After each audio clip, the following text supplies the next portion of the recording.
everybody, Steph here, and I have a very cool hodgepodge for you today. Alright, it's gonna be like any other hodgepodge. It's just a random pile of games that I talk about for like an hour or so.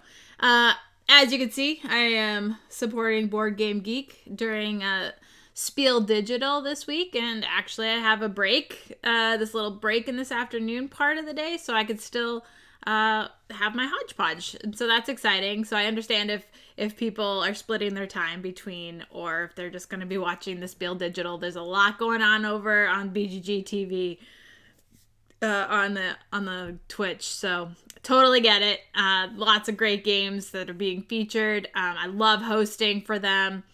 This morning I already got to talk about Praga Caput Regni, which looks amazing, and I'm very excited for that title. So I was really excited that I could host that this morning. So I think Aldi posted a little snippet. He did a clip for it. So if you wanted to go catch that, you could go learn about that game. But I'm very excited for that. And otherwise, there's just like so many games that I've been playing, both digitally and, enforcing Michael to read the rules, and so I've been covering so much. We even had a special Tuesday night event where we just played as many games as we could in like 5 hours. So I think we got like 7 or 8 games played, including a couple that involved the chat. So that was like super exciting. Hey Shrey, thanks for joining us. I know you have a lot of options for viewing different things at the moment. A lot of different things happening on Twitch right now. So I'm honored to have anybody watching me talk about games, because that's what I do. So on Steph's Hodgepodge of Gaming, I usually like to run down the different games I've been playing and the games I featured in the blog this week. I'll talk a little bit about what we did on the stream the past couple days. And I have a huge pile of games that I get to talk about that just came in the mail this week, in the past week. It's amazing week to week how much the stack grows. It's pretty impressive. Oh, nice. Thanks for joining, Charlotte. You took today off. Are you doing any other Spiel-related viewings or playings? Are you getting to play any games? I know Shrey got to play a couple games that are being hosted by publishers. There are lots of different events going on this weekend. So let me know what you've been playing. I'm curious. I read your blog yesterday, Charlotte, so you at least got some games in, so that's fun. So yeah, as I was saying, Tuesday, Michael and I just, we pulled off a lot of little games from the shelf so we could demonstrate those and play through a few quick games that we might not have otherwise shown off, just because some of them are like 5 minutes or something. So it's like, well, we could feature it as one of our 3 games, or we could just do a special, like, quick run through of a whole bunch of smaller games night. And it was a lot of fun. We got a lot of cool games played, and we even played some with the chat. We played the King of Movies, which we turned into the Queen of Board Games, which is going to be a new feature at some point. We're definitely going to incorporate this into the Twitch channel, because we had so much fun, and I think it's just a riot. Because I have played all the games, including a lot of bad ones and a lot of games that nobody's ever heard of. So it's fun to incorporate that into our own special segment, because obviously random, right? It's so much fun. And then we also played Sweet and Spicy Truth, and so a lot of the audience got to be involved with that, and that was a lot of fun.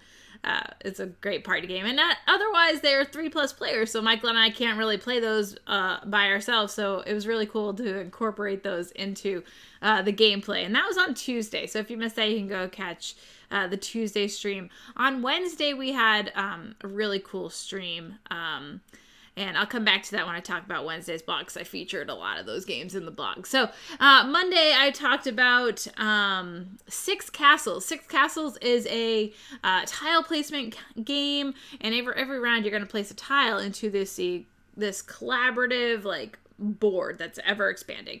And so you're going to be placing these tiles, and you'll get to do an action. So you're either going to move a disc along, or you're going to, like, that's exploration, or you're going to place a meeple on the board, and you can go, like, collect faith points and stuff like that. And there's different ways to score in this game, and it's pretty cool. But Michael was having difficulty because he kept pulling these tiles, and there's specific tiles that you have to place next to other tiles, and if you draw them, you don't have much choice. So he wasn't getting many choices in the game, so it fell kind of flat for us because we felt there wasn't much control. There were so many of these, like, I forget what the actual space of the tile is called, but there's a certain terminology for it. And you have to put them together because when they create a section, you're going to have to put a castle down. So I understand that you need to create these castles. You need to create these areas with castles. But it was kind of... So it's kind of limiting in that regard. So... Perhaps if we played a little more leniently where you just play wherever you want, you'd get a little bit more, free-forming city structure. So I could see it working. I didn't hate it. I mean, I liked it. It was fine. It's definitely a game where you need to focus on one strategy and go with it because you won't be able to do all of it. And you're going to get shut out of one path or another. So, but I mean, it was worth trying. I'm glad we got to try it. We also played Cat Lady with the new expansion Cat Lady Box of Treats. If you're familiar with Cat Lady, then adding in the expansion will be a no-brainer for you. It adds a lot of cute little cats and a couple features we couldn't use because we do play 2-player games. So while you can use some of the treat cards, there is a whole lot more content if you play with 3 or more players that we weren't able to experience. So while there is a lot of stuff in that box, but if you play primarily 2-player, it's not going to add a whole lot of content. It still adds some. So it will be adding more cards. There's more cats and stuff. So it's still worth checking out. I like Cat Lady just fine. I think it works really well. It's a light drafting game. You're going to be taking just like 3 cards every turn, and you're just making up your set collection. And it's just very light, very simple, very cute. So, I mean, I don't think the expansion is a must-have, but if you already enjoy the game, it's a little bit extra content. So, I mean, that's good. It doesn't overall change the gameplay dramatically or anything. So, yeah, as Michael said, Cat Lady's light and enjoyable. Oh, Michael also gave me during 6 castles, the Craig tiles. The Craig is what I forgot about that word. The Craig tiles must be played next to other Craig tiles. Yeah. And so that's the part in 6 castles that we didn't quite like so much. What else did I play? Okay, so Shrey was really kind, and he read the rules to Cosmic Frog. He could decipher all the rules for me because there's a lot of weird terminology going on in that game, and he was able to put it into English, and we could play on TTS, and that was very exciting because I ended up sprawling it out on the table and taking real photographs of the game as we played on TTS, so I could feature it very well.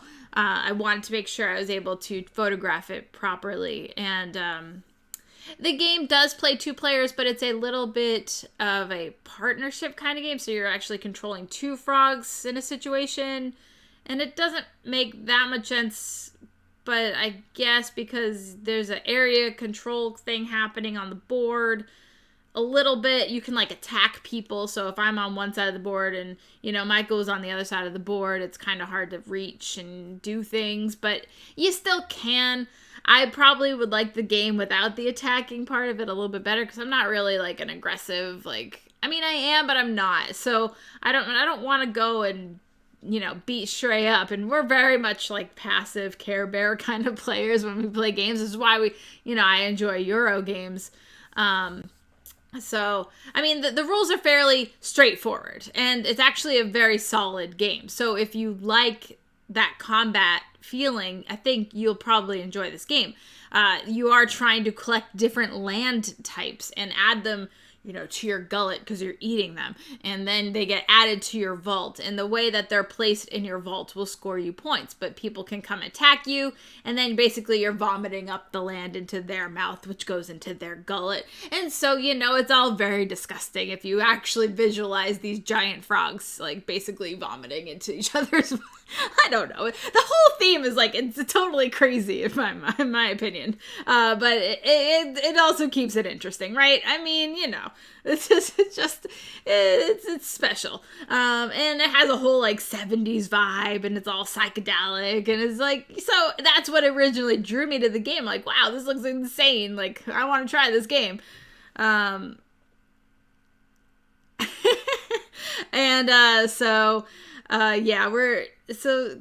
Comic Frogs was probably not my type of game. And I'm glad I got to try it. I'm glad Shrey read the rules. I'm glad Derek saw that it was on TTS and we could try it out. So, it was fun. It was fun. I'm glad I could feature it. I don't know if it's a game that I really want to play again, but I guess push comes to shove. The theme is totally pasted on. I mean, but it's a weird theme, so I have to give it credit for that because it's something. I mean, it's weird, but so yeah. Hi, BG Stats. Welcome to the chat. I'm just talking about the games that I got to play this week. So it's a lot of games. I also played Kodama Forest. Now, this was a game that Michael and I first played 2-player. Now, the game says 3+ players because you're kind of playing like the in between two cities kind of mechanic where there are 2 boards and you're kind of playing to both boards, and then the lowest of your 2 boards will be your highest score kind of thing, and whoever's has. So it has that kind of mechanic where you're manipulating these boards with other players, but there's variants for 2-player rules where we each control 2 boards, and then we'll add up our scores, and whoever's the least score will win, because you're trying to cover up your board. All of the boards have negative points on it. Each space is -1 point. Some of them have up to -10 points. So it just depends if there's a 5 or a 10 in the box, and then it'll be worth more negative points. So you want to try and negate all that by placing tiles all over on these tiles. So that's polyomino tile game, and you're going to draw a couple from the bag and place them on your board. There's also a solo game I played. I did a live stream of that, and I did very, very, very poorly. So if you want to go see my very poor performance of my solo game of Kodama Forest, you can check that out. Shrey just got a package of Tawanta Suyu. Yes! So good. So good. But... yeah, Kodama Forest is a very cute game, and one that I would happily play again. Oh, thanks for following Def Conks. Woo! He's my little dude. As Michael calls him, my booger. He's so cute. Thanks for following. And so, yeah, I definitely want to play Kodama Forest the way it's intended to be played, but I actually don't think I'll like it as much as the 2-player game, or if everybody were just controlling one board, doing the best that they can. Now, what's cool about the tiles is they have little icons on them, so if you make a flower with 2 tiles, you'll actually get a free butterfly tile, which you'll put on your board in a specific way. Or if you make bamboo line up, then you'll get a panda bear. And so these are extra features that you're trying to make in order to gain these extra tiles to cover up your board faster. And so the game will end once you cover up all the numbers on your board, and then you just add it up. And so you want you just want to cover up as much as you can, and the closest to 0 score will win. So that will be really cool. That'd be cool. I like that game. Let's see. We also played a game called Ribbons. Ribbons is a new, small, abstract game from Mozzie Games. I always like to try their games because they have one of my favorite real-time games out there called Shadango. And I love that game. I'm probably the only one who loves that game because I'm good at it and I make everybody play and then they don't like it because they lose. I still love it though. But anyway, Ribbons is a abstract-ish placement game where you're given a number and a color and you're trying to make a line in the column or diagonal. You're trying to make a couple lines, like a T line, to get ribbons to meet up for a bow. And so it kind of reminds me of tic-tac-toe. You're trying to just get these ribbons in place, but it's very clear what other people are doing, so you're trying to block them, and so the game just kind of goes on and on and on, and might overstay its welcome. There's not a whole lot of strategy going on with this game, but I can see if you're just a young kid and you're just playing around. But for me, it wasn't a big success. So Michael was happy to take that off the table.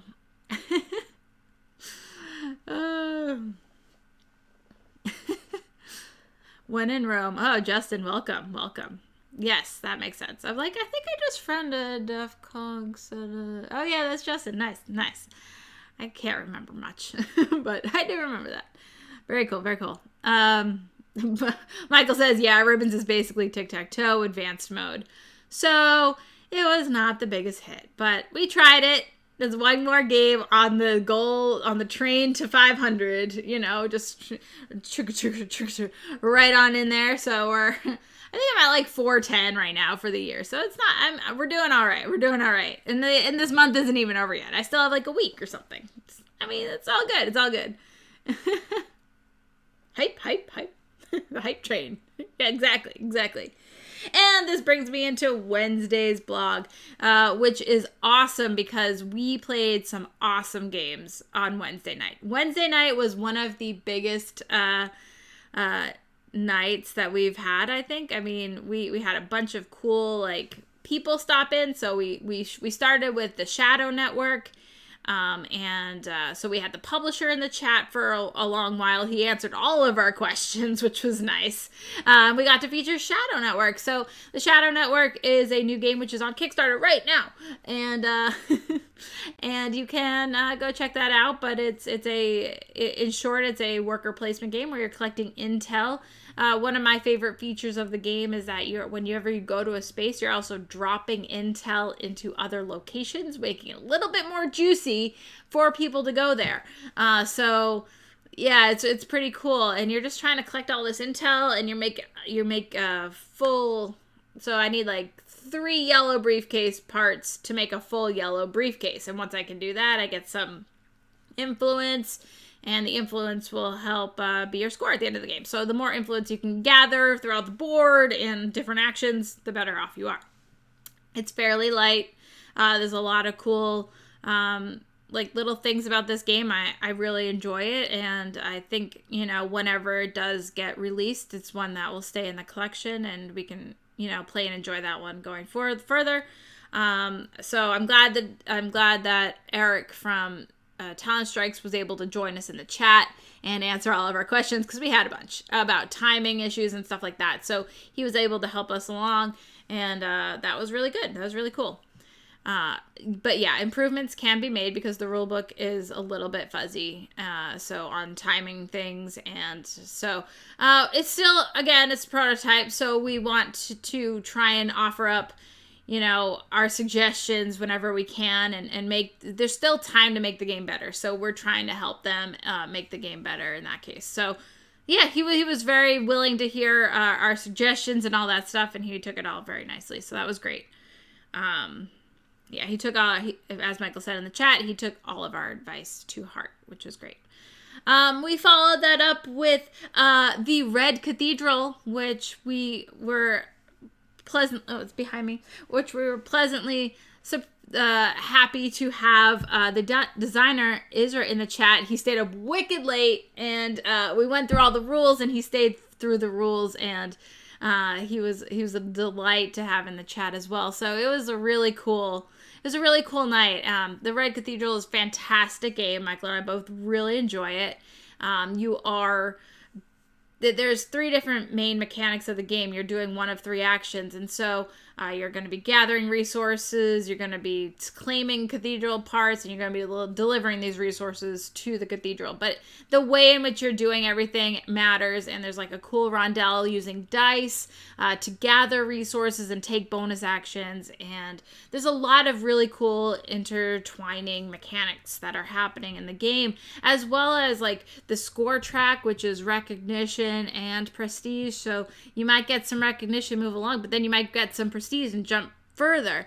And so it's all about timing and how to best do everything. And so this game is really cool. And somehow it managed to get to the top of the hotness on the BGG Spiel Geek list, which is amazing. And so we had a bunch of people in the stream looking at the Red Cathedral and had some questions about that. So we were really happy to have that on display. And we really like that game a lot. So, hype for Red Cathedral. I mean, even Charlotte went out and pre-ordered it, and she doesn't like Euro games.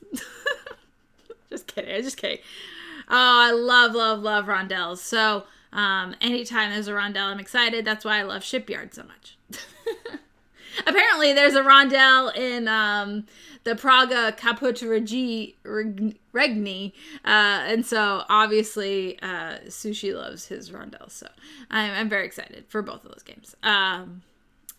Yes, but Red Cathedral has dice, and we love dice as well. So there's a whole lot of hits regarding the Red Cathedral, which is right behind me. It's also in a very small box. It's all very compact. I love that. There's no extra space, and it doesn't bulge or anything. It's just like perfect. It's a perfect size box and a perfect rulebook, and everything about the game is perfect. So just play it. That's all I could say. Even Charlotte, right? Yes, it was right.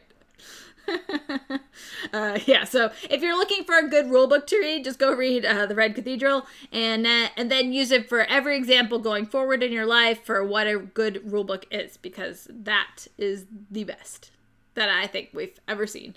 There are some good rulebooks out there, but it has everything really.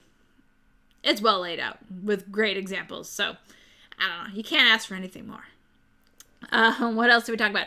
Oh, last Sunday was also a big heavy hitter night where we featured the Lost Ruins of Arnac, which I then wrote about on Wednesday.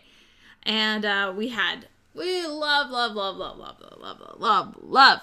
this game. It probably would have made the game of the month. And it still might, because I've only played part 1 of Pandemic Legacy 0, so we haven't played through more of that, and it's really tough. It's really going to be tough. So we'll see what actually makes the top notch for the game of the month this month, because they're both heavy hitters. They're both fantastic. I love both of them. But the Lost Ruins of Arnac is simply just elegant. It's an elegant game. It's your deck building, a little bit of deck building, and a little bit of action selection, and like worker placement, and different tracks you're moving up. So all these different things are happening in the game, and everything is just it combos together, and you're just working to get the best combos to make everything work in your favor. And so gathering resources, and exploring and advancing on the research track, and all these different things you're doing. It's just it has so many features in a game that I just absolutely love. So and the theme is fantastic. So yeah, it's definitely one that everybody should be excited for. It's fantastic game from Czech Games.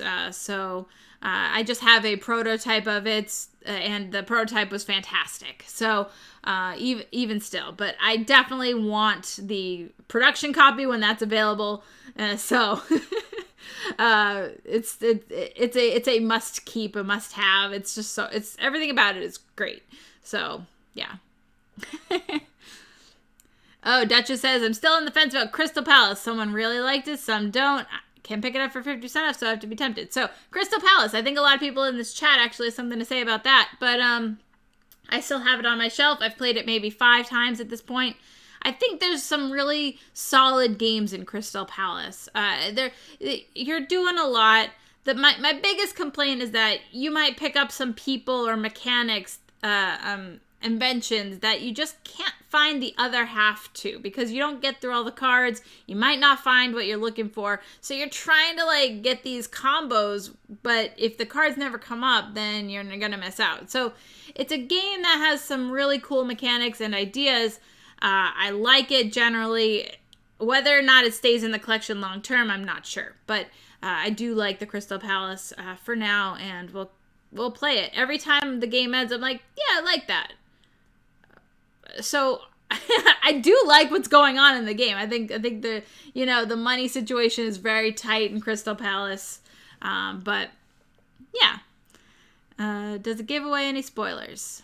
No, Michael and I played Pandemic Legacy on Twitch. It's just the prologue game, which doesn't give any spoilers. We didn't open up anything. We don't even know what really to expect. We just show off the basic mechanics in just the general prologue game. Yeah.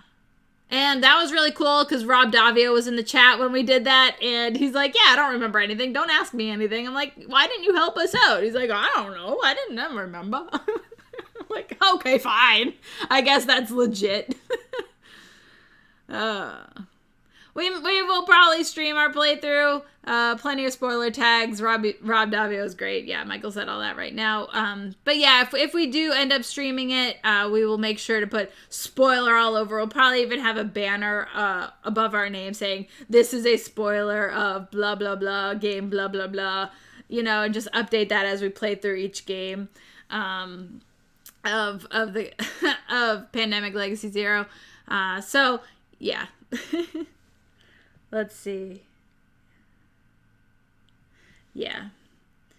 Shrey mentioned Crystal Palace has some really challenging decisions, and the worker placement can be agonizing. I really like that. But the actual things you are doing with your actions doesn't quite live up to the awesomeness. It is still a game I really like. Yeah. So we've all played it. I knew Shrey would have something to say because I've played it with him a couple times now. And, I do think there's something enjoyable about the game. And Michael and I even played a 2-player, and it seemed to work just fine. So if you just play 2-player, that still works well. When you start playing with 4 players, it gets a little bit more tricky because the turn order situation, which I have a problem with, but it could easily be house ruled regarding that.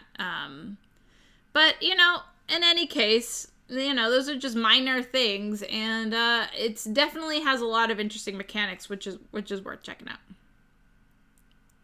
Yeah, it was Crystal Palace in a room of screaming kids. Never again. Yeah, basically that's what happened.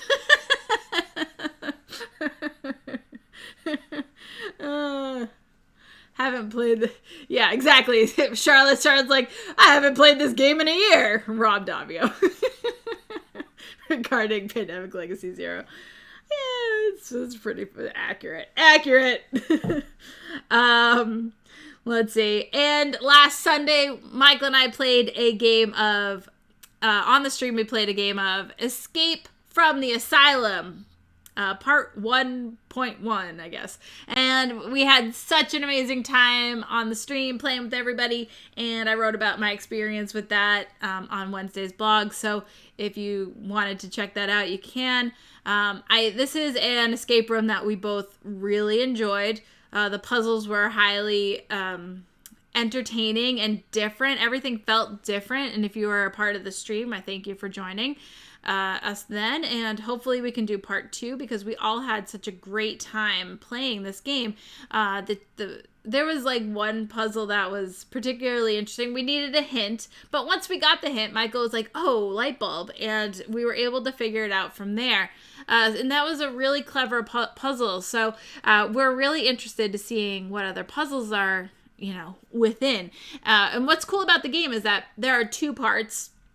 Each part has its own 5 games. So 5 scenarios in each part. So there's a total of 10 scenarios. We only did 1 scenario. Each scenario follows a different person. So you're going to be, one person, one game, and the next person, the next game. And the end of scenario 1 kind of led us to believe that his brother is also in this asylum. So maybe the next scenario will be his brother, and we'll be looking for a way to get him out, maybe. I don't know. This is all speculation. So we'll see. It's kind of also a choose your own adventure too, because at one point in scenario 1 we were like, can we go this way or this way? And then you're basically going one way or the other. So we went one way. If we were to go play scenario 1 again, we might choose the other way and we might not get out. We might actually die. There are ways to die in this game. So we got to watch out next time we get into scenario 2.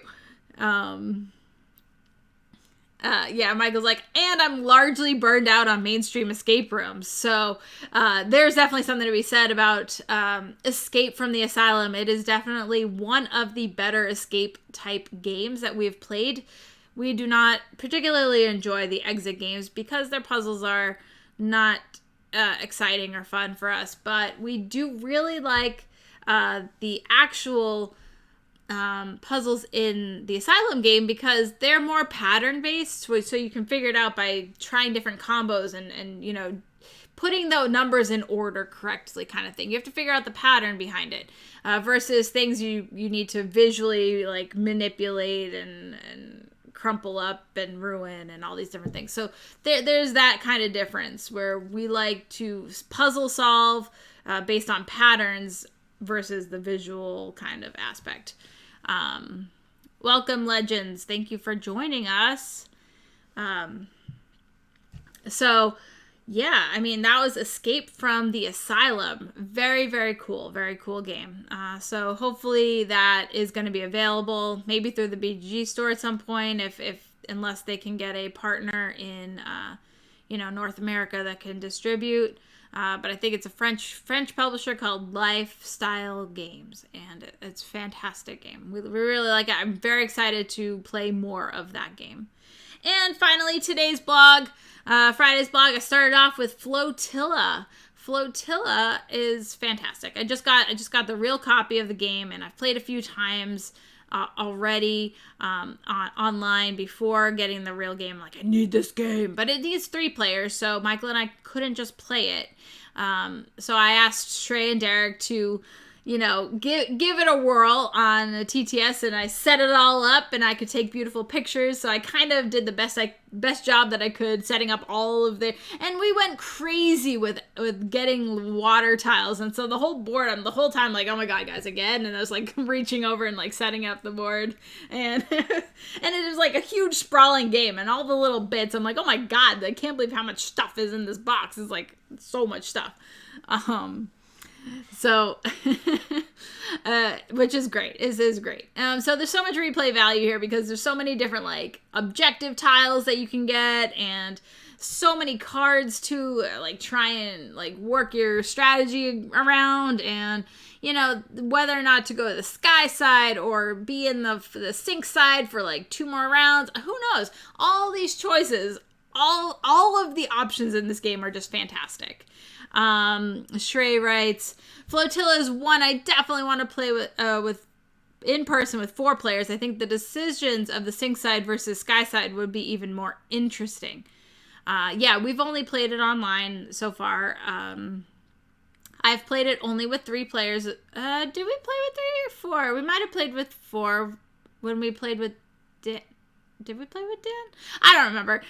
It's been mostly 3 players, though. I played it maybe 5 times at this point. I have to go back and check, but, so, yeah. It's a fantastic game. It's a fantastic game, and one I definitely want to play more of. And then I went on to talk about Heinz Ketchup, the dice game. Now, this is part of a 3-pack party type game that's found at Target from Big G Creative, and the other 2 in the other 2 games in the party pack are 3+ players. So I can't play the mac and cheese game, and I can't play the Jello game until I have another person. But at least Michael and I could check out the Ketchup game, which is a push your luck dice game where you're rolling these dice, and you can roll up to 3 times, but each time you have to roll all of the dice.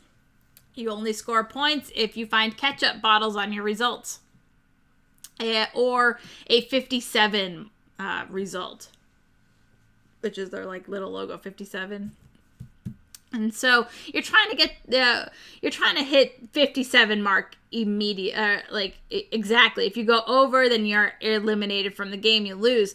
So you're just trying to like do like the golf thing where you're like, okay, get right there, closest to it wins. So yeah, it was fine. It's cute. It was even better when Michael totally rolled all mustard, which is like, what are the chances? I don't even know what the chances of that would be. I don't really know the dice, but he rolled all mustard, he got minus 10 points. It's like, how often does that happen? Like, so he got minus 10 points, but it didn't really matter because as soon as I hit 57, Michael could take as many turns as he wants in order to catch up to 57. So it doesn't matter. He ended up going over by the end. So losing 10 points is like, who cares? I don't know. So, Heinz Ketchup. It's here. Shrey said, Flotilla sounds like, Jason said, it sounds like a fun game. I'd love to give it a try for Flotilla. It's not. There are a lot of different games happening right about now. So, yeah, Flotilla is probably going to get pushed down the list for a little bit, but it'll come back. We'll play it again. I did say Ketchup to 57. I did. Next we played was Franky Rockin' Vegas, which is another push your luck dice game. And it's funny because there's also a target of 66 that you need to hit. And if you can hit it, nice. And if you go over, great. Basically, the trigger of 66 is just triggers the end of the game or after 10 rounds, which Michael and I only played 4 rounds before we hit 66 points, but maybe we're just really great at rolling dice. I don't know. And so you're trying to make these little, like, Frankenstein combos with your dice, and there's some other, like, mechanics with other dice that you're using. I mean, it's fairly light. It was fine. It doesn't really excite me so much, though it would be a good Halloween game, so maybe we'll feature it on the stream, but it's not like, hey, let's play this. It won't ever be that kind of dice game for me. But I did make it was better than Ketchup, says Michael. Yeah, that's true. That is true, but the bar is fairly low. It's not much better, but these won't be heavy hitters for my new to me list. So let's just say that. But yeah, and then I got to play a few online games. We played Ohanami. So I played with Pat. We taught Pat how to play. Shrey, Pat, and I played. And I got my best score to date. I got a score of 200. Somehow, Shrey let me have all the pink cards. He was trying to collect them too, but I still managed to get like 13 of them or something, like crazy high. And Pat wasn't joining the pink club at all until like the last round, so he was just like not paying attention to that at all, which is fine. It's his first game, so he doesn't know.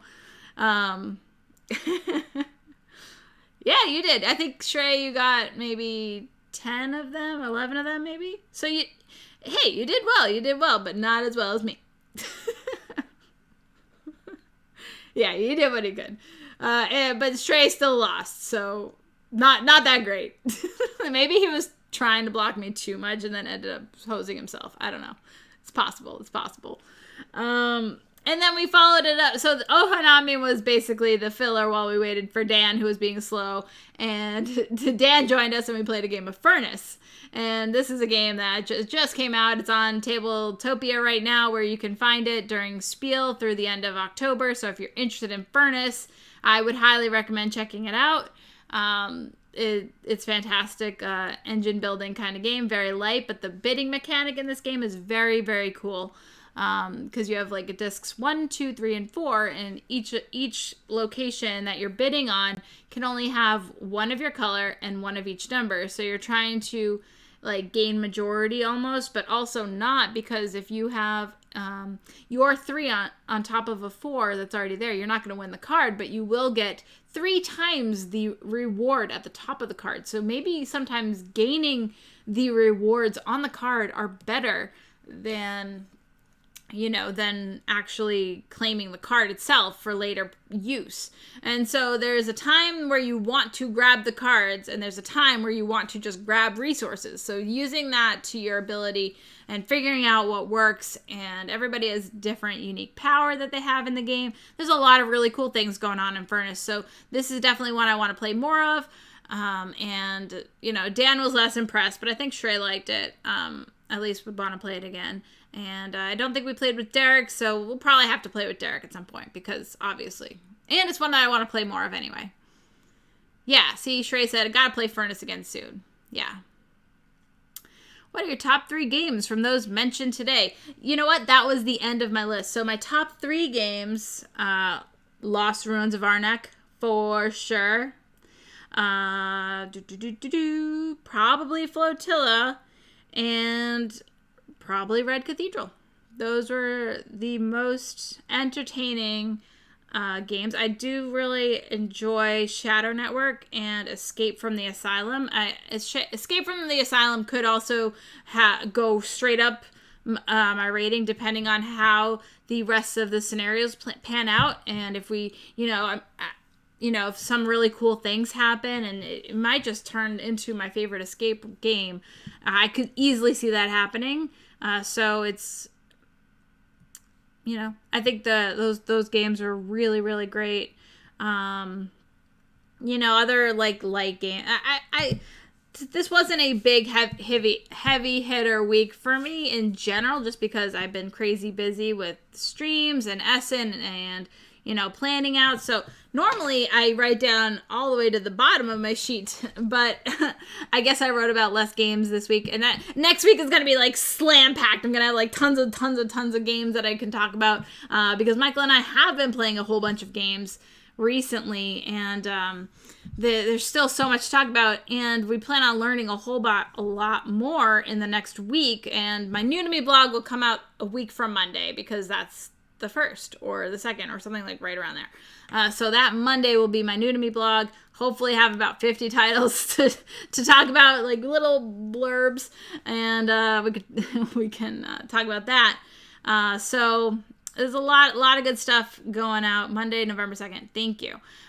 So that will be my New to Me blog that I have all written up for you, which I haven't even started rating anything yet. I'm still going strong with learning new things, and the stack of games, which I'm going to go through right now, just came in since last Saturday, because everything that came in on last Friday, I actually got to show in last week's. This came in today, and it was all of the Funko Christmas games that were like, Christmas time is here.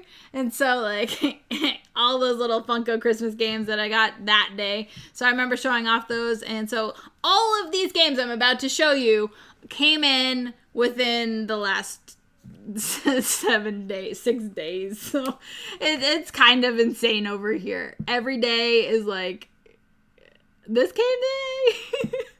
And so it's so much fun. I can't express how happy I am every time I'm like, oh, box, what's in the box? Let's see the box.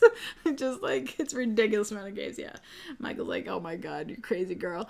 Okay, so the first game I got was a prototype. Michael's gonna be like, oh no. Not a prototype. It's called Mud. I don't know. It's called Mud. Confidential prototype Mud. I honestly don't know much about it. I do know that it plays 2 players, so we'll get to play it and talk about it. Hi, CC, welcome. This is my hodgepodge of gaming, where I just talk about all the games. And I just got to the part where I'm going through my list of games that just came in, and you'll get to see them. And the first one up was Mud. I don't really know much about this game at all. I do know it's a prototype. It might be going to Kickstarter. I don't know. Oh. I don't know. Shred. Wow. So it looks like kind of an attacky game where you're going to try and make people lose some cards. And I have no idea. I'm not even going to try and speculate. But we'll see. We'll see. We'll see. Okay. Next up. Oh, this one, which is kind of, I'm going to kind of spoiler it because Michael and I actually got to play this one. Under Falling Skies. We are going to feature this on the live stream probably pretty soon. Maybe next Wednesday, maybe Sunday. I have to plan out the schedule because I'm not really sure. But it is a solo game, but we can play it cooperatively 2-player. We played just alternating turns, so it works out really well. How many board games do I have? Well, actually, if you go check out Steph's Hodgepodge of Gaming last week, I walked through my entire collection. It's about right now it's about 1,750 games, so it's growing dramatically by the day. So it's yeah, and that's not counting expansions at all. So, and I have a ton of expansions, but. Yeah, this is Falling Skies. It's a solo game. It's like Invader. It's like, what's that Invader game? Invaders? I don't know. Alien Invaders? I don't know. I can't remember. It's like that. But all of the ships are coming down at you, and you're trying to, like, manipulate firepower and research to take them down. And if you can gain enough research and take out the mothership, then you're great, and you win. And you're working through a campaign. And so as you play through the campaign, you'll have different objectives and different things that are happening, advancements. So we just played the basic intro scenario game for Falling Skies. But this is really, really a cool game. And if you play solo games at all or like co-op, you can make it a co-op game. So it's definitely a solid game. We're going to be talking about that later. But Under Falling Skies, that just came in. What else? Okay.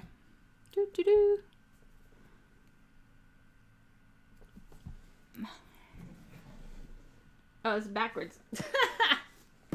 We got Gods Love Dinosaurs from Pandasaurus. Space Invaders, yeah, thank you. And this is a tile placement game where you are building up your own personal land and you have to like manipulate all the little critters and make your own like ecosystem type situation going on. And it seems fairly simple. I did the demo last time in September with Pandasaurus on the BGG stream, so I kind of know a little bit about it. I look forward to checking it out. I don't really know. Hydrate. Oh, hey, I got a drink right here. Michael yelled hydrate from upstairs. Am I getting throaty? So Gods Love Dinosaurs. Definitely probably feature that on the stream at some point as well. And in that same box with Pandasaurus games, I got not so new, but came out last year, is Momokoro Legacy. I don't know if anybody's played it out there. Curious to know what you think. I'm not the hugest Momokoro fan, but I hear the legacy aspect of it was well developed, and it's something I definitely want to check out. I love to check out new legacy games all the time. So if it offers something new or interesting in addition to the regular Momokoro game, I want to definitely check it out. So yeah, it's interesting because I think it was developed. I'm looking for the name, but I'm pretty sure Rob Davio, who did obviously, worked on Pandemic Legacy, worked on this too. So he's got some great ideas, and I want, yeah, it is Rob Davio. A game by Rob Davio and J.R. Honeycutt. There you go. So, interested? Do you ever...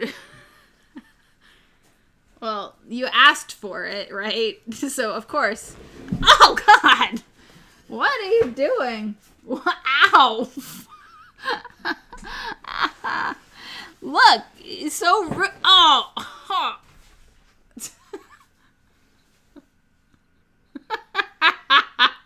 Jeez. Yeah, Cece's trying to get me killed here, apparently.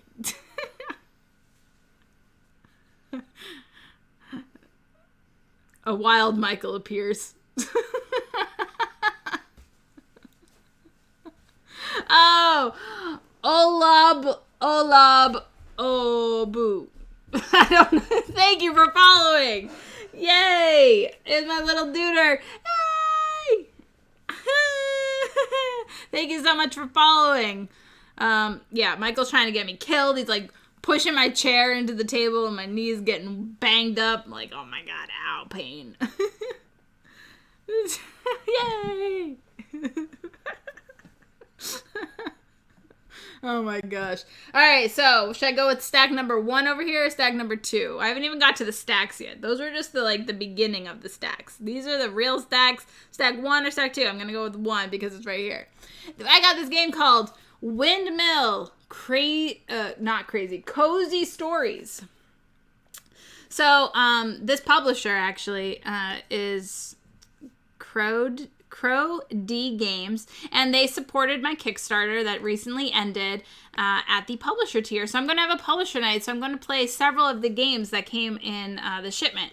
Now, this game plays 3 to 5, so I'm wondering if we can play this with viewers in the stream as well. So maybe we can get everybody involved in this one. I think it's like it kind of looks like a storytelling. It has like Dixit type cards and stuff, so we might be able to get people to play on the stream. So I don't know much about it. I haven't looked that much into it, but this is the stacks came from the mailman or mail lady. She brings me all the games. Okay, so I'm gonna do the next 3 in the same thing because they're all essentially the same. I got Boomerang Australia, Boomerang Europe, and Boomerang US. All the boomerangs.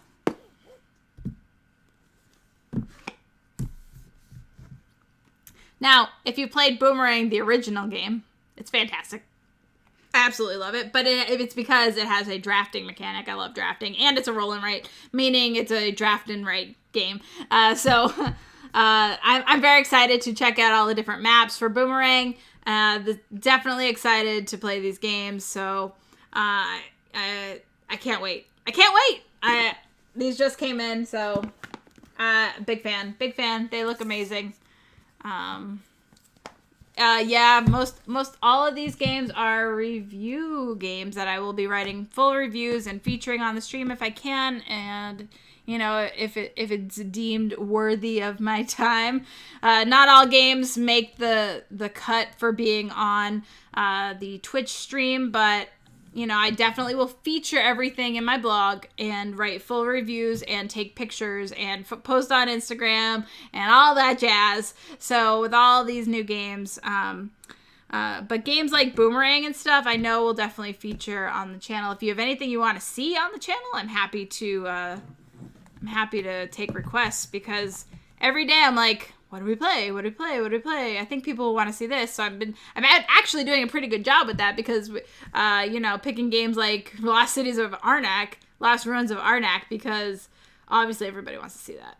Obviously everybody wants to see Pandemic Legacy 0.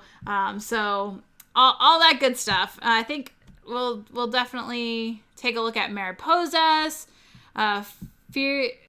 Fiera Bend. What else is over there?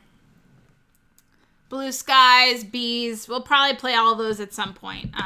Monday I'll be, I have a review for Bees coming for sure. So all those games will be very easy to feature on the Twitch and stuff. But the Boomerang is fantastic.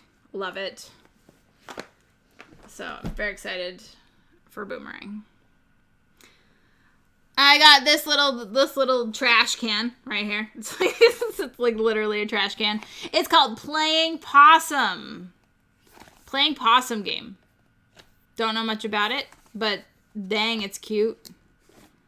It is really cute. This just came today. I have no idea. It's like I have no idea.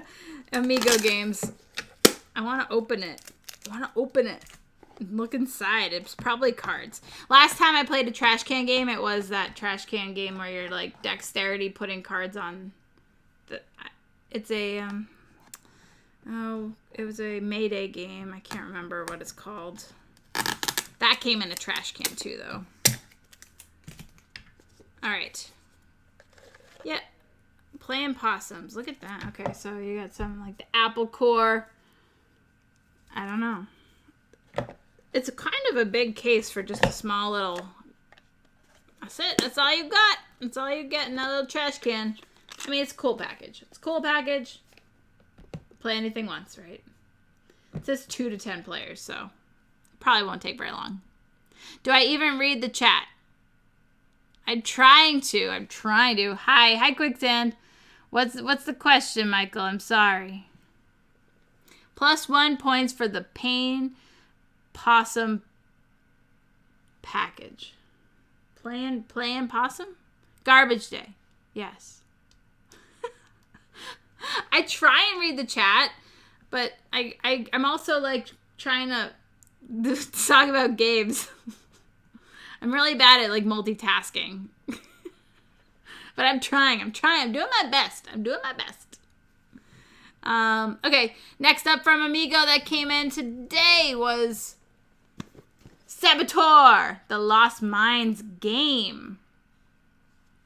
Oh, yeah, the Mayday game. Yeah, Garbage Day. That's correct. Now, this looks really interesting. I've never played Saboteur, which is, social deduction, right? Michael's played it, I know. Where there's hidden roles and stuff, I think. So, it says 3 to 9 players. I don't know what the difference is between this and, like, Saboteur. Welcome. Just want to say thanks for the links, Michael. Makes it really easy to look up interesting games. Yes, thank you, Michael, for posting all the fantastic links. I really appreciate that. So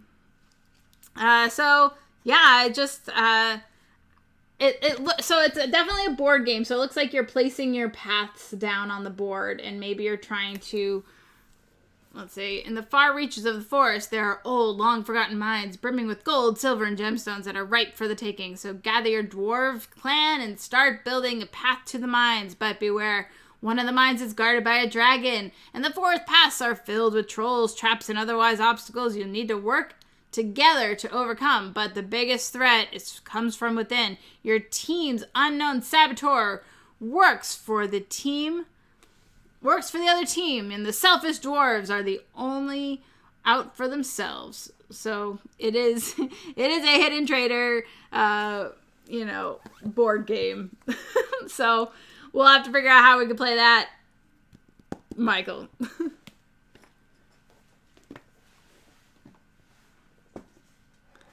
I've played Saboteur on BGA. Yeah, I have not played it. I know that Michael's group has played it. So I know he likes it a lot. We need an awesome channel points level to make Michael yell downstairs. It's only applicable during Hodgepodge.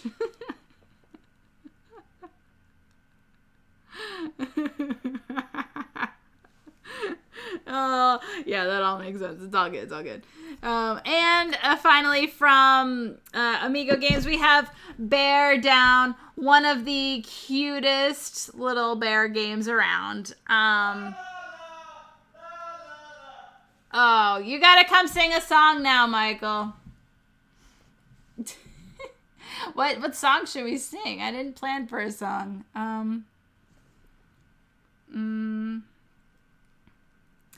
Bear Down. I'm trying to think of a bear song now that we have Bear Down. I've actually played this game. It's a push your luck dice rolling game. It's really cute. What do you got? What song you got? Play one game, get 2 more. Play one game and get 2 more. It's the bare necessities, the simple bare necessities. Hey, I haven't got to those yet. That's spoilers. Forget about your worries and your crime. Is that the words? I don't know. I mean, bare necessities. It's Mother Nature's recipes. It's simple bare necessities of life. I don't know this one. Gaston, bare necessities. You don't know that one? Isn't it like a common Disney song? I don't even know how I know it, but if you don't know it, that's... I don't know it. Yeah, sing show tunes. Show tunes! Show tunes! Sing show tunes. We do show tunes. Thank you. What song? What do you mean, what song? What song should we sing? Oh, I don't know. Charlotte's sing us Don, because I made a fool of myself. I'm never living it down. I'm never living it down. It's never gonna happen. It's never gonna happen. No one sings like Gaston. No one screws up the song lyrics like Gaston.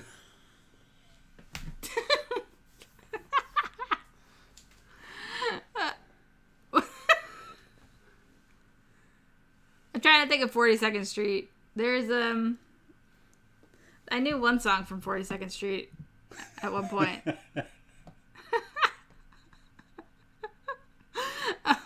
Hey, we're twinsies today. I know, we're supporting the BGG. It's my off hour, so I could actually be on my stream and have some time to talk to you guys, and which I greatly appreciate you for being here. Is this because advertising? Yes, turn around. Sing something from Hamilton. See, Hamilton is not my favorite. I love In the Heights. I'm the one person who doesn't love Hamilton. You can hate me now. I'm sorry. I like In the Heights. I don't dig rap. It's like In the Heights. Okay, let's see. Yo quiero Taco Bell. Cece wants Taco Bell. Sing In the Heights. Do it. I need It's raining tacos. Justin wants us to sing Raining Tacos. No, that's your song. I'm gonna look for the lyrics. I'm gonna look for the lyrics for It's Raining Tacos. I should do 96,000. See, but so it's all very. Let's do Raining Tacos. You sing it. I'm gonna go get my phone. So, I just looked up It's Raining Tacos because I was in my mind, but I should prep because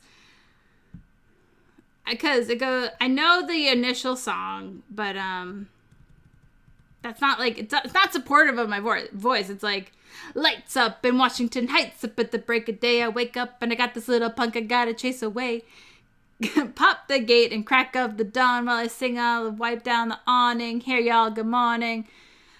I'm Usnavi. You probably never heard my name. Reports of my fame are greatly exacerbated by the fact that my syntax is highly complicated because I immigrated from the single greatest little place in the Caribbean, Dominican Republic. I love it. Jesus, I love it. Jealous of it. And beyond that, ever since my folks passed on, I haven't gone back. God damn, I gotta get on that. But that's not my voice. It's just rapping. That's not singing. That's rap. That's rap. I know. So that's. Oh, there we go. Okay. It clearly says sing a tune. That is not I know, but that's the first thing when I think of In the Heights. I think of the opening to In the Heights. Yeah. Okay. All right. Let me try the next one. Okay. This is my street. I smile at the faces I've known all my life. They regard me with pride. And everyone's sweet. They say you're going places. And how can I say that while I was away, I had so much to hide? Hey guys, it's me. The biggest disappointment you know. But what do you say to these faces that you used to know? Hey, I'm home.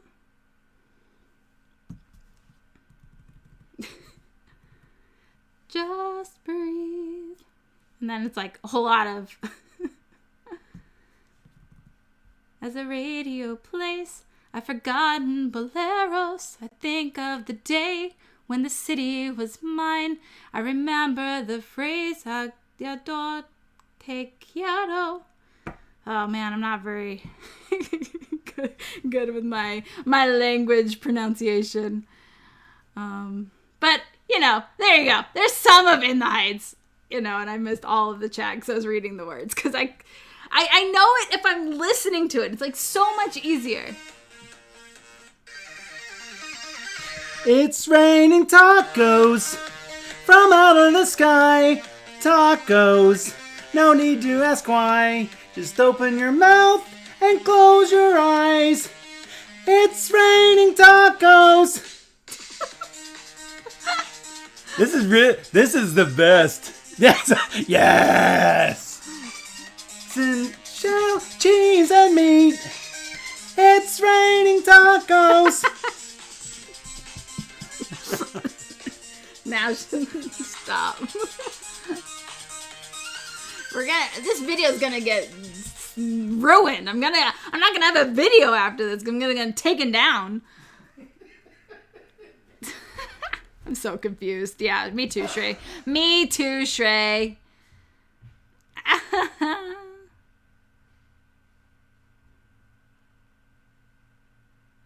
Oh, I did Damn Yankees in middle school as a school play. In high school, we did, what do? We did Into the Woods, we did Tommy, and we did Footloose. Everybody cut loose, footloose, kick up your Sunday shoes. There's a lot of good songs, All right, that was like extra super singing points that we just did. Just so you know.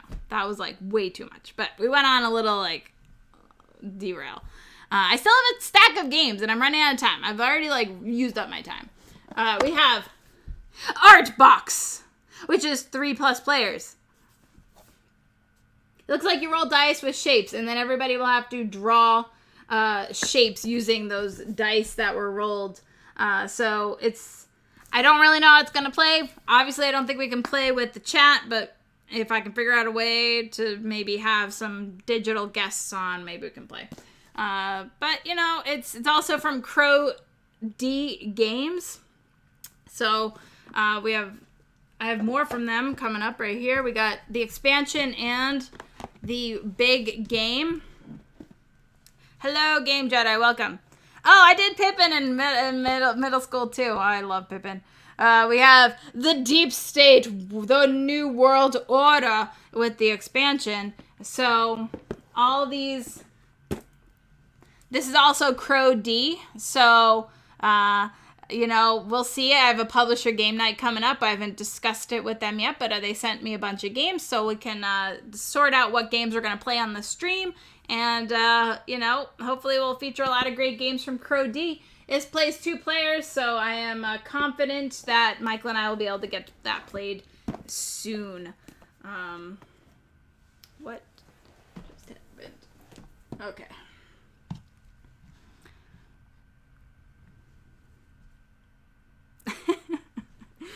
Yeah, I forgot who paid for the singing, but they got their money's worth exactly. All right, then I got a whole bunch of this like little like extra bits for this shiny new game called Sovereign Skies. Look at how cool that is. Oh my god, I love hologram stuff. That's so pretty. And there's a beautiful, beautiful playmat that goes with it. So we'll definitely be featuring this one on an upcoming stream because of all the cool bits and everything. So hopefully we love it. It is gorgeous. And I don't know if all the contents inside are also hologram and like pretty like that, but I'm curious to find out. It looks really cool. It plays 1 to 4 in 45 minutes, so that seems pretty easy. And if you like solo games, you could try it as well. I love the metal coins too. Yeah, they're like wicked cute. And they're all the same. So these type of coins can be used with anything, which is also great. And these look like sleeves. Very, very cool. Very cool. I got this new game called Materia Prima. Not much on the way of what's on the back. So I don't really know what's inside the box. But it looks like an adventure. We're going to go on an adventure. I believe it's co-op. Doesn't tell me on the... Doesn't tell me on this side of the box, but, as soon as I know more, you will know more as well. Because that's what happens here. I'm just showing you what came in the mail. Super cute. Wicked cute. Yeah. It looks like a story type game. This game is one that we're going to have to play wicked soon, so we could show next Wednesday or Friday or whenever we do a next stream before October ends. Maybe Sunday. Maybe a week from Sunday we can play this. Michael and I just have to play it first to know what we're doing, and then we can show it off because it is still Halloween month, and we can still feature awesome, horrifying games like The Haunted Mansion. So we will definitely want to be checking this one out as soon as possible. So this is on the higher priority list of games to play as soon as possible because we are in a time crunch because it's almost Halloween. After that, it's like, well, we missed our chance. But no, I mean, there's always time. You can play whatever game, whatever time. But, you know, it's kind of nice to have thematics during the October month. Oh, I definitely want to play Tidal Blades. I've heard nothing but great things. And I just played Sorcerer City from Druid Games. And so I definitely am interested in Tidal Blades. It looks really, really cool. So that's definitely on my radar. You know, on my wish list, if you will.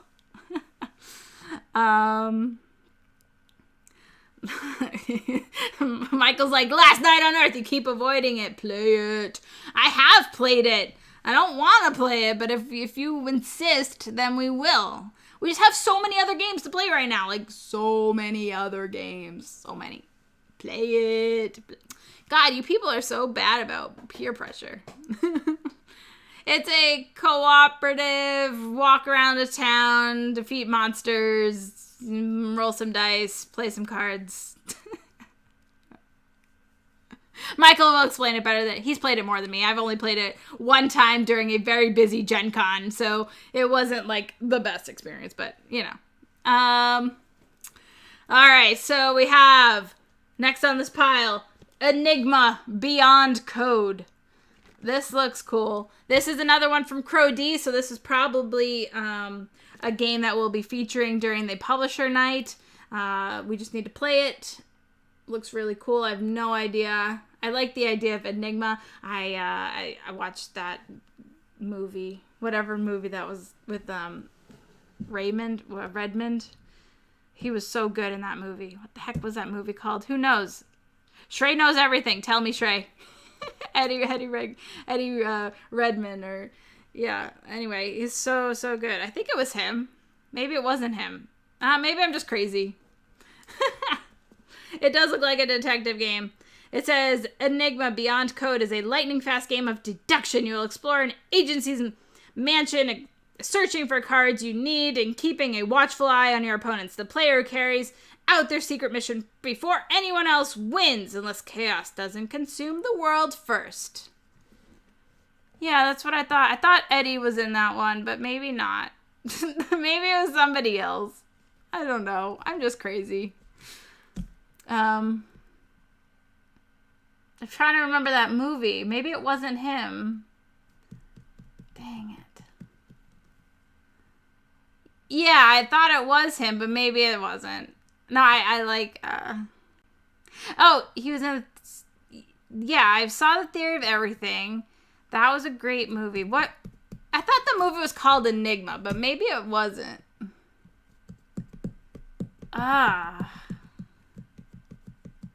Who is that actor I'm thinking of? Maybe they're both, they have the English accent, maybe, I don't know. But it's driving me absolutely crazy, so if you can give me the name of the movie, that would be great. The Imitation Game. Was that it? Blank, blank, blank. It might be it. It has to do with the Enigma code. With all these, like, all of that. So, Benedict Cumberbatch. That's who it is. Thank you. Not the same. I do love Eddie. But I also like Benedict. Yeah. Okay. They were confused in my brain for a second. Okay. But we figured it out. Thank you. I knew Shrey would have my answers. Oh, yeah, you should. It's fantastic. That movie was really, really great. I really liked it. Yeah, that was a really cool movie. Let's see. I have another one from Crow D Games called Ganesha. I don't know if I'm saying that right.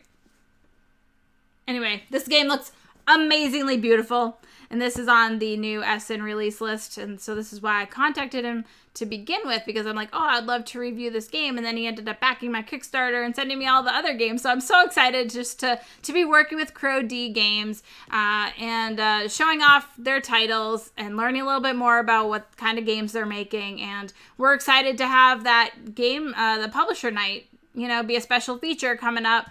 And I'll be sure to let you know as soon as I know any more information about when that will be.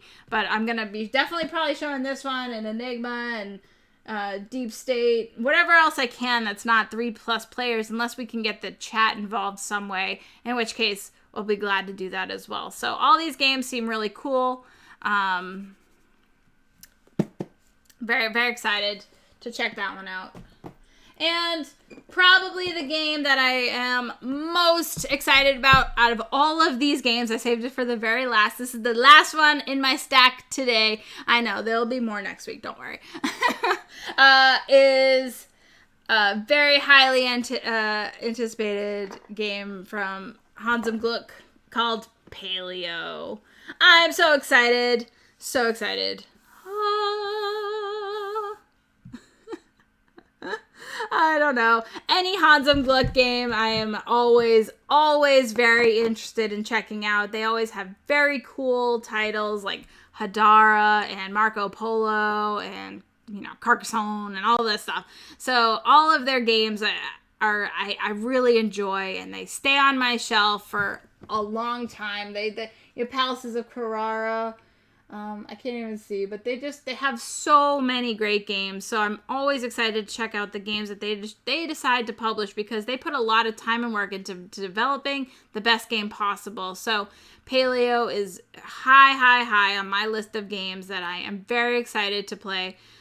Still in shrink. I haven't had a chance to play it yet, but it won't take long before I already told Michael, like, can we play Paleo? He's like, ha, no. He's like, no, it's like midnight o'clock. I'm like, ah! So I'm very excited for Paleo. Do I find that your ability to play games faster than their releases are coming out? In other words, do you lead or lag behind the releases in your current quest for all the games?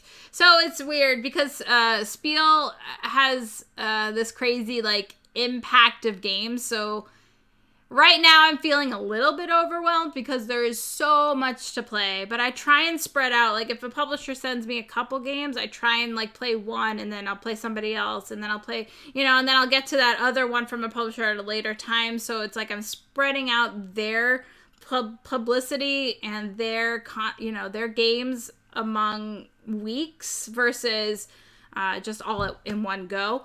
But we're doing our best to play what we can. I mean, the big downfall is so many of these games are 3 or more players, so it makes it really hard unless there's an implementation online, which I can check out.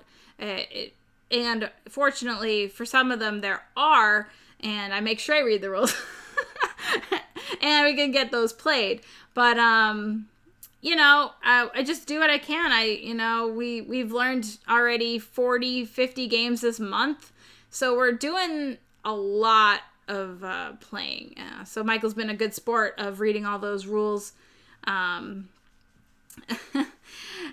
stay ahead, but there are always games on the review shelf to play. Exactly.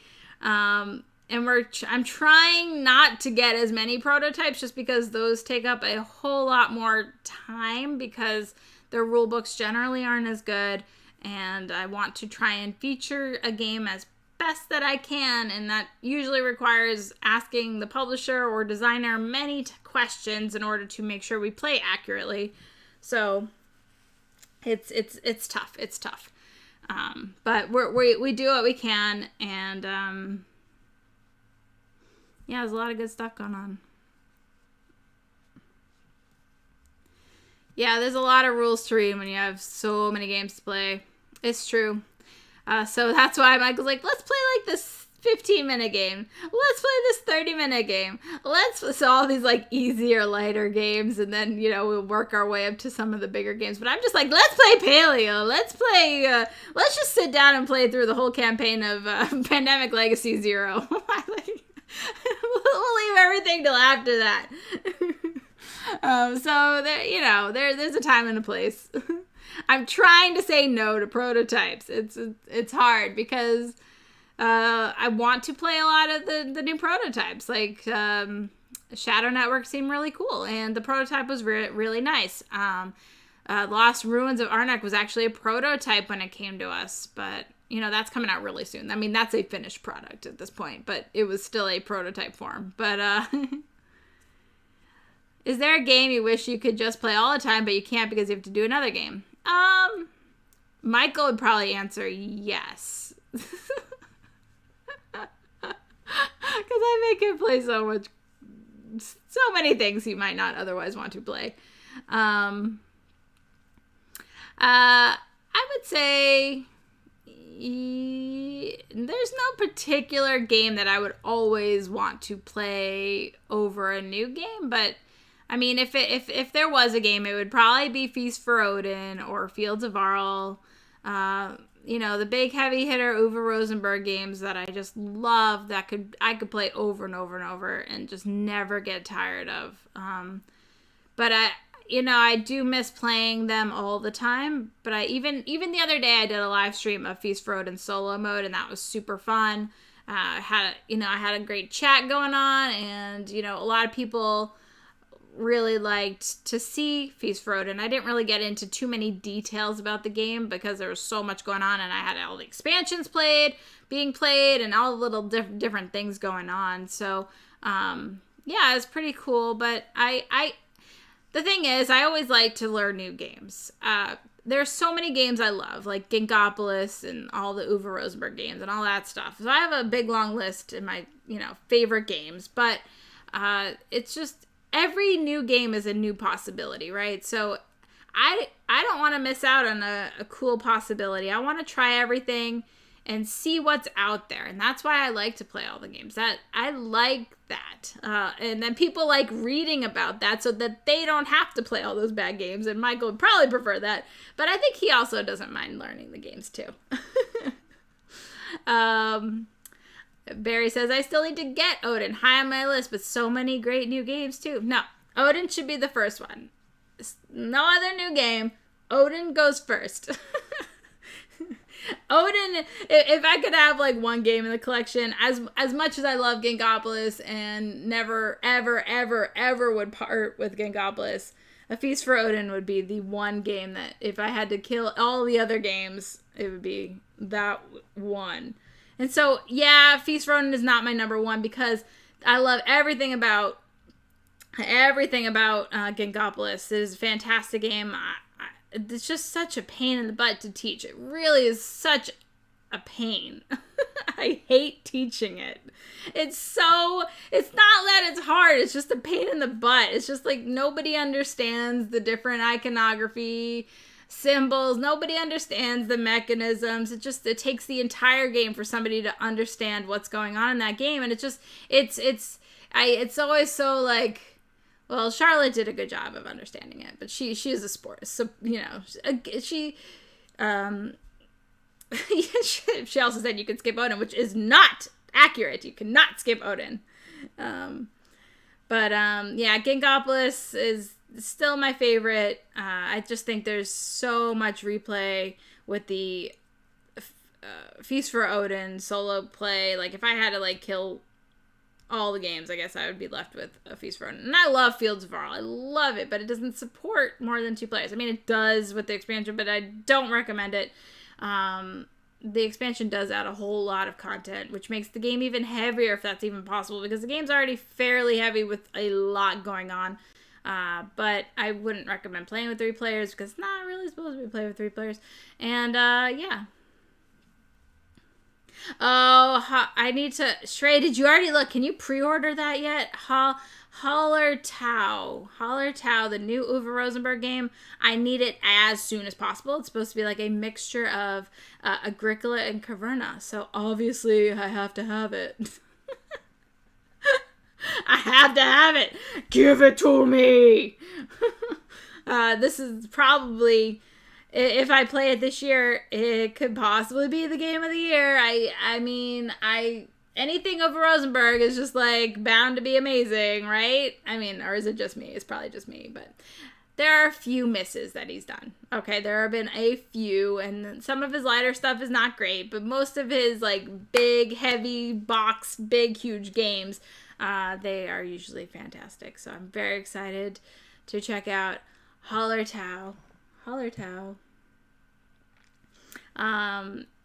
Yeah, which just showed up on the geek list, so it would have been number 1 at the top of my list when I went through my Essen picks, but it wasn't on the list at the time, but that would have been like right at the top. That's the game. That's the game for me. That's my game. That's my jam right there.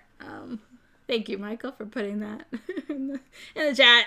Obviously, my number 1 game of, if I had to pick one game to have all year, it would be that one. Scott's putting googly eyes on his village people as we speak. That's great. It's been a while since I googly eyed any Animeeples, so I definitely will need to do that, especially if this new game has some Animeeples. Obviously, it's gonna be a thing that has to happen. Don't they mind you putting googly eyes on them? It showed up as a pre-order on Board Game Bliss, but Board Game Bliss is in Canada.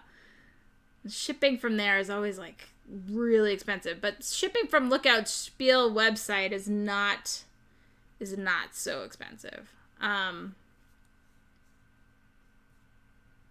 do that after the reviews. Well, I might have to just order.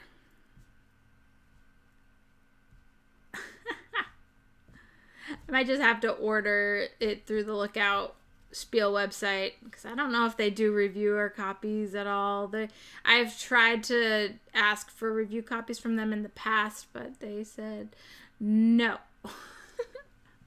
But maybe if I promise to show it off on the Twitch stream, they'll like that. And obviously, I have a better Instagram presence and everywhere kind of presence. So obviously, I'm gonna love the game over Rosenberg. So who knows? Maybe I'll write to them. Sounds good. Otherwise, I need to pre-order it like right now. Hi, Paul. Welcome. I'm actually ending the stream fairly soon because I am headed back to the BGG live stream. I am on deck at 4 p.m. So you missed this awesome Steph's Hodgepodge for October 23. And I talked about all the games that I played this week and all the games I'm very excited about, which obviously is this one, Paleo, right here. But it wasn't only Paleo. I mean, I literally have stacks of games to either side of me, which you're kind of can see on this chair over here, but it all goes all the way down and all the way over there. It's just like so many great games that I get to play soon. And are we rating BGG? BGG isn't live currently because they have Ruel going, I think. Is Ruel on right now? Let's see. Let's see who we can raid. Let's go raid it. Let's go a raiding. Top 3 at 3 board games. So let's go. Yeah, we'll go Space Cat Space Stars. Let's go raid Ruel. Let's do it.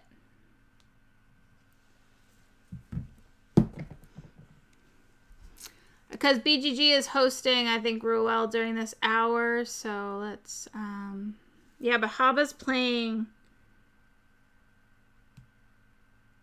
There's also Check Games and Portal Games. And, Welcome to Play Along. And there's a lot going on right now. Let's go for Ruel, because they're talking about their 3 games for something. And he was so kind. He raided us the other day, and as I was about to raid him, so we'll get him back.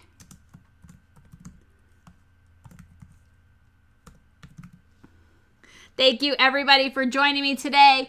Michael and I will be back later on Sunday at a later time, because I do have a couple slots I have with BGG, and I want to be playing games when they're done, and we'll be wearing jerseys and stuff, because, yeah. So Sunday night will probably be around 7 p.m. When we start Central Time, 7 p.m. Central Time.